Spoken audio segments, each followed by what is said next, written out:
Movie की शुरुआत में हम एनी नाम की एक औरत को देखते हैं जिसको एहसास होता है कि उसके घर में कोई घुस आया है। फिर वो तुरंत इस बारे में अपने पति रिचर्ड को बताती है। आवाज सुनकर रिचर्ड एनी को अपने बेटे के पास जाने के लिए कहता है और फिर अपनी गन लोड करके आवाज का पीछा करते हुए घर की लॉबी में पहुंच जाता है। वहां रिचर्ड देखता है कि मास्क पहना एक आदमी उनके घर में कुछ ढूंढने की कोशिश कर रहा है। फिर जैसे ही वो आदमी उसकी तरफ घूमता है तो घबराहट में रिचर्ड के हाथ से गन चल जाती है और जब थोड़ी देर बाद वहां की लाइट आती है तो उनको पता चलता है कि वो आदमी इस हादसे में मारा गया। तभी कुछ देर बाद पुलिस वाले रिचर्ड के घर पर पहुंचकर वहां की जांच करने लगते हैं। सारी सच्चाई पता लगने के बाद सीनियर पुलिस ऑफिसर रे रिचर्ड को कहता है कि तुम्हें डरने की कोई जरूरत नहीं, क्योंकि तुमने जो कुछ भी किया है वो सेल्फ डिफेंस में किया है और ऊपर से जिस आदमी को तुमने मारा है उसका नाम फ्रेडी रसेल है, जो कि बहुत टाइम से पुलिस वालों की वांटेड लिस्ट में था। ये बात सुनकर रिचर्ड की घबराहट थोड़ी कम हो जाती है। फिर रे उसको अपने साथ पुलिस स्टेशन में लेकर आता है और वहां पर एक बार फिर से उसका बयान लेता है। सारा काम खत्म होने के बाद पुलिस वाले रिचर्ड को छोड़ देते हैं और फिर वो तुरंत अपने घर पर आ जाता है। अब फ्रेडी का खून साफ करते वक्त रिचर्ड को बहुत ही बुरा लग रहा था, क्योंकि उसकी एक गलती की वजह से किसी आदमी की जान चली गई। अगले सीन में हम रिचर्ड को एक रेस्टोरेंट में बैठा हुआ देखते हैं, जो कि पिछली रात हुए हादसे से बहुत ज्यादा परेशान था। तभी वहां पर सीनियर ऑफिसर रे भी आ जाता है और रिचर्ड को बताता है कि म्युनिसिपैलिटी के कुछ लोग फ्रेडी को दफनाने वाले हैं। ये बात सुनकर रिचर्ड कहता है कि क्या फ्रेडी का कोई परिवार नहीं है। रे जवाब देता है कि उसका एक बाप है जो शायद कल पैरोल पर जेल से बाहर आएगा। अब ये बात पता चलने के बाद रिचर्ड पूरे दिन परेशान रहता है। फिर नेक्स्ट डे फ्यूनरल वाले दिन म्युनिसिपैलिटी के लोग फ्रेडी की बॉडी को दफनाने लगते हैं। इस समय रिचर्ड कार में बैठकर ये सब कुछ देख रहा था। तभी अचानक से एक आदमी उसके पास आकर उससे बात करने लगता है। अब रिचर्ड को पता चलता है कि वो आदमी कोई और नहीं बल्कि फ्रेडी का बाप बेन रसेल है, जो बहुत सालों के बाद जेल से बाहर आया है। रिचर्ड बेन से फ्रेडी की मौत के लिए माफी मांगता है और कहता है कि ये एक हादसा था, लेकिन बेन कहता है कुछ भी था, मेरे बेटे की जान तो गई है ना,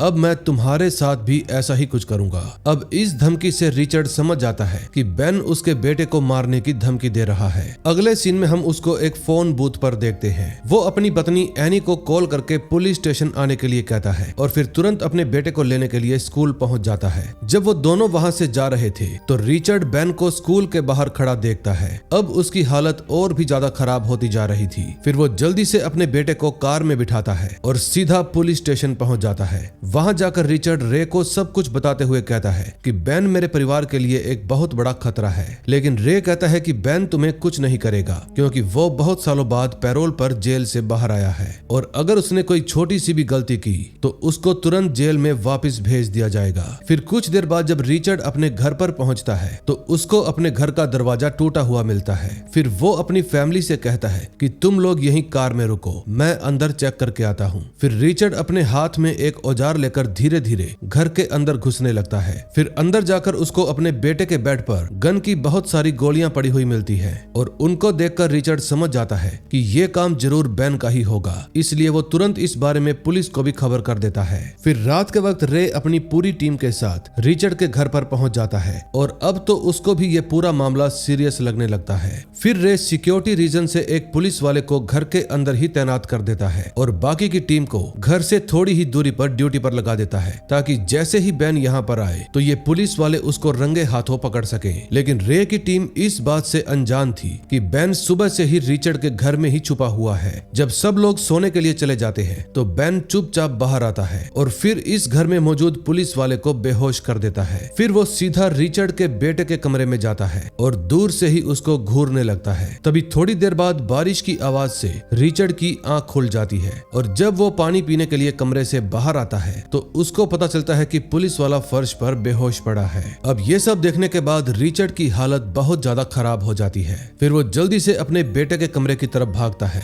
लेकिन उसका दरवाजा अंदर से ही बंद था। फिर किसी तरह से रिचर्ड उस दरवाजे को तोड़ देता है और अंदर जाकर पता चलता है कि उसका बेटा एकदम सही सलामत है। लेकिन तब तक बेन बैन कमरे की खिड़की से भाग चुका था। अब घर में हो रहे शोर के कारण रे की टीम भी तुरंत वहां पर पहुंच जाती है और फिर वो लोग भी बैन का पीछा करने की कोशिश करते हैं, लेकिन वो उनके हाथ नहीं आता। अब इस हादसे को देखकर रे ने घर की सिक्योरिटी और भी ज्यादा बढ़ा दी थी और फिर उसने रिचर्ड को भरोसा दिलाया कि पुलिस की टीम जल्दी ही बैन को ढूंढ लेगी। अगली सुबह जब रिचर्ड अपने घर पर था तो उसके पास रे का फोन आता है और वो उसको बताता है कि हमने बैन को मेक्सिको शहर के बॉर्डर पर पकड़ लिया है। ये बात सुनकर रिचर्ड खुशी से झूम उठता है। फिर कुछ देर बाद वो पुलिस स्टेशन में अपने केस की इन्वेस्टिगेशन के पेपर्स पर साइन करने के लिए जाता है। फिर अपना काम खत्म करने के बाद रिचर्ड वहां से जाने लगता है तो उसकी नजर फ्रेडी के वांटेड पोस्टर पर पड़ती है और उसको देखकर रिचर्ड बहुत ज्यादा हैरान होता है, क्योंकि पोस्टर में जो फ्रेडी था उसकी शक्ल उस चोर से मेल ही नहीं खाती थी जिसको रिचर्ड ने अपने घर पर मारा था। फिर वो इस बारे में रे से बात करता है कि जिस चोर के ऊपर मैंने गोली चलाई थी उसकी शक्ल पोस्टर वाले फ्रेडी से मेल नहीं खाती, आखिर ऐसा कैसे हो सकता है? तो रे जवाब देता है कि शायद तुम थोड़ा कंफ्यूज हो रहे हो, हमारे डिपार्टमेंट ने उस चोर की अच्छे से पहचान की थी और वो पोस्टर वाला फ्रेडी ही था। अब इन सारी बातों को सुनने के बाद रिचर्ड के दिमाग में बस यही चल रहा था कि शायद पुलिस से कोई गलती हुई है, क्योंकि उसको खुद की आंखों पर पूरा भरोसा था। उसने जिस चोर को मारा है वो पोस्टर वाले फ्रेडी की शक्ल से बिल्कुल भी मेल नहीं खाता। अगले सीन में हम देखते हैं रात को रिचर्ड अपने घर पर था और उसको बिल्कुल भी नींद नहीं आ रही थी, क्योंकि वो बस फ्रेडी के बारे में ही सोचे जा रहा था। फिर वो एक बार फिर से रे के पास कॉल करता है और कहता है कि शायद पुलिस से कोई गलती हुई है, क्योंकि आप लोगों ने किसी गलत इंसान को फ्रेडी समझ लिया है। लेकिन रे रिचर्ड को यही समझाता है कि तुम इस बारे में बहुत ज्यादा सोच रहे हो, मेरा भरोसा करो, हमने फ्रेडी की पहचान करने में कोई गलती नहीं की। अब रे से दोबारा बात करने के बाद भी रिचर्ड के मन को शांति नहीं मिलती, इसलिए वो पुलिस स्टेशन पहुंच जाता है। तभी उसकी नजर रे पर पड़ती है जो अपनी टीम के साथ मिलकर बैन को चुपचाप एक कार में बिठा रहा था। ये सब देखकर रिचर्ड बहुत ज्यादा हैरान हो जाता है, क्योंकि उसको तो यही लग रहा था कि बैन को अब तक जेल वापस भेज दिया गया होगा, लेकिन ऐसा कुछ नहीं था। सच्चाई का पता लगने के बाद रिचर्ड रे का पीछा करने लगता है। फिर कुछ देर बाद वो सभी एक रेलवे ट्रैक पर पहुंच जाते हैं। फिर रे अपनी कार से बैन को बाहर निकालता है और फिर उसको एक बेहोशी का इंजेक्शन देकर रेलवे ट्रैक पर लिटा देता है। फिर वो बैन की बॉडी पर थोड़ी सी शराब भी छिड़क देता है और अपनी टीम के साथ वहां से चला जाता है।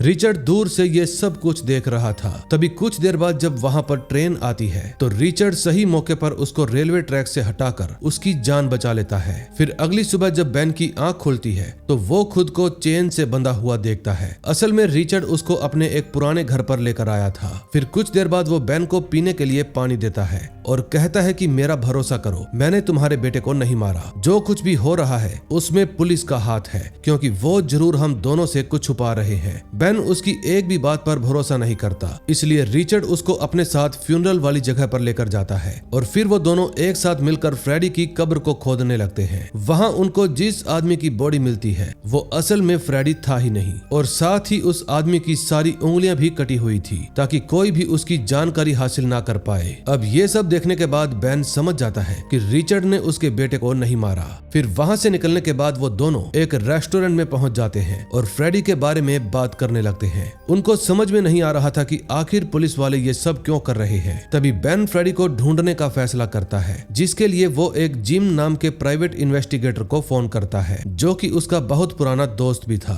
फिर अगली सुबह जब रिचर्ड अपनी दुकान में काम कर रहा था तो वहाँ पर रे आ जाता है और वो रिचर्ड से कहता है कि अब मुझे समझ में आ गया है कि तुम फ्रेडी को पोस्टर में क्यों नहीं पहचान पाए। असल में फ्रेडी ने अपने बालों का रंग बदलवा लिया था और उसने अपनी आंखों में नए लेंस भी लगवा लिए थे। इसी की वजह से उसकी शक्ल पोस्टर वाली फोटो से मेल नहीं खा रही थी। अब तुम्हें उसकी सच्चाई पता चल गई है, इसलिए तुम फ्रेडी के बारे में ज्यादा मत सोचना। ये बात सुनकर रिचर्ड को पूरा भरोसा हो जाता है कि रे उससे फ्रेडी के बारे में झूठ बोल रहा है। अगले सीन में हम जिम को देखते हैं जो बैन और रिचर्ड से आकर मिलता है और उनको अपनी इन्वेस्टिगेशन के बारे में बताता है। उसने फ्रेडी के बारे में बहुत सारी जानकारी इकट्ठा की हुई थी। फिर वो बैन को कहता है कि तुम्हारे जेल जाने के बाद जैसे ही फ्रेडी 11 साल का हुआ तो उसने क्राइम की दुनिया में कदम रख दिया। कुछ साल तक वो छोटी मोटी चोरियां करता रहा, लेकिन उसके बाद फ्रेडी ने एक बहुत ही खतरनाक माफिया गैंग को ज्वाइन कर लिया जिसके बॉस का नाम है डिक्सी। अब सब कुछ एकदम सही चल रहा था, लेकिन एक दिन पुलिस ने फ्रेडी को अरेस्ट कर लिया और उसके बाद फ्रेडी एक खबरी की तरह पुलिस के लिए काम करने लगा।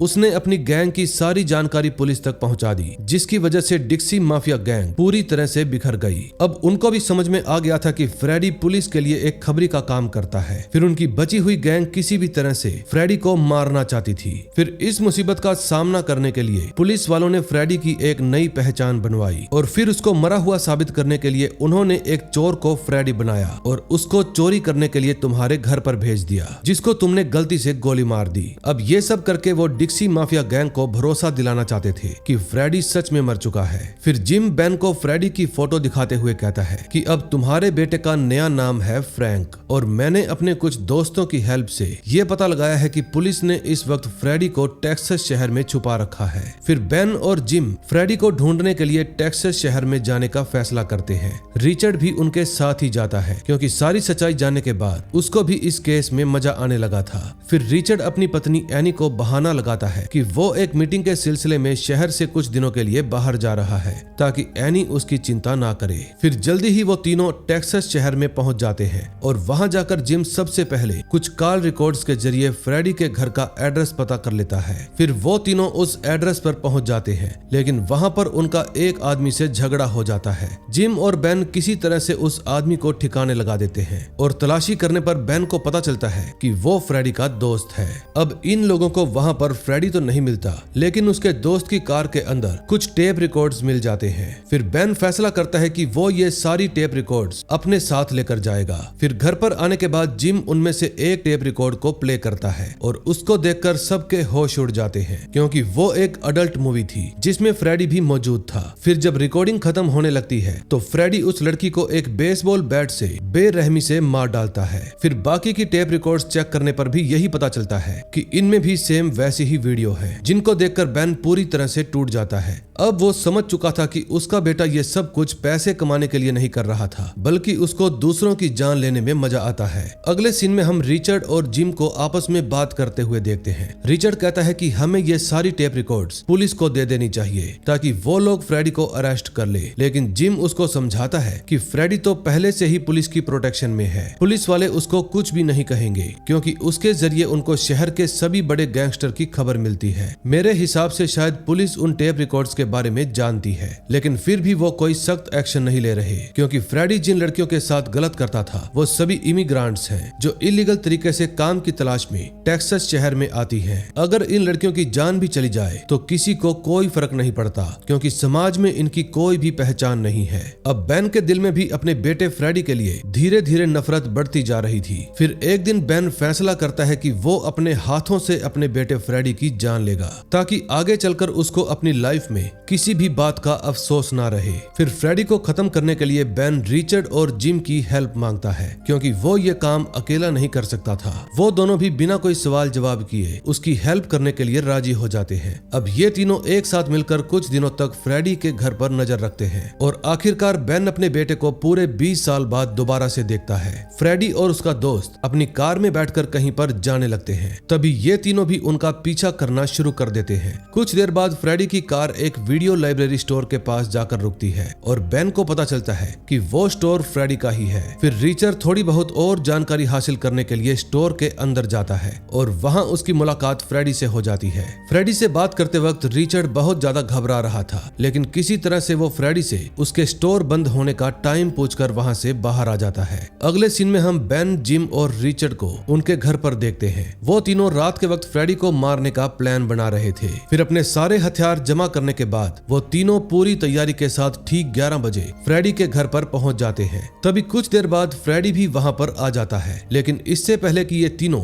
उसको मार पाते इनको वहां पर एक वैन आती हुई दिखाई देती है। उस वैन से फ्रेडी के कुछ दोस्त और एक लड़की बाहर आती है। ये सब देखने के बाद बेन समझ जाता है कि आज फ्रेडी एक और अडल्ट मूवी रिकॉर्ड करने वाला है और उसके बाद वो इस लड़की को जान से मार देगा। फिर बेन फैसला करता है कि वो इस लड़की को किसी भी हालत में बचा कर रहेगा। अब ये तीनों अपनी कार में बैठकर सही मौके का इंतजार करने लगते हैं। फिर जैसे ही फ्रेडी अपने दोस्तों के साथ वहां से जाने लगता है तो जिम भी चुपचाप उनका पीछा करना शुरू कर देता है। थोड़ी देर बाद फ्रेडी और उसके दोस्तों की कार एक बहुत ही आलीशान मैंशन के बाहर जाकर रुकती है जहां पहले से ही कुछ और लोग मौजूद थे। वो सभी भी इस गलत काम में फ्रेडी का साथ देने वाले थे। फिर जिम अपनी कार को उस मैंशन से थोड़ा दूर ले जाकर खड़ा कर देता है और फिर ये तीनों एक एक करके अपने हथियार उठाकर उस मैंशन की तरफ जाने लगते हैं। बेन सबसे पहले बाहर खड़े 2 आदमियों को मौत के घाट उतार देता है, जिसके बाद ये तीनों चुपचाप मैंशन के अंदर पहुंच जाते हैं। फिर धीरे धीरे करके ये तीनों फ्रेडी के सभी साथियों को मार देते हैं और फिर ये लोग उस कमरे में पहुंच जाते हैं जहां पर वीडियो रिकॉर्ड की जा रही थी। फिर रिचर्ड उस लड़की को भरोसा दिलाता है कि हम लोग यहाँ पर तुम्हारी हेल्प करने के लिए ही आए हैं। तभी थोड़ी देर बाद बेन जब फ्रेडी के पास पहुंचता है तो वो उसको मारता नहीं, क्योंकि अपने बेटे की जान लेना किसी भी इंसान के लिए कोई आसान काम नहीं है। लेकिन फ्रेडी मौका मिलते ही बेन, रिचर्ड और जिम को शूट करके घायल कर देता है, जिसके बाद वो रिचर्ड को खत्म करने के लिए आगे बढ़ता है। लेकिन तभी बेन फिर से खड़ा होकर आखिरकार फ्रेडी पर गोली चला ही देता है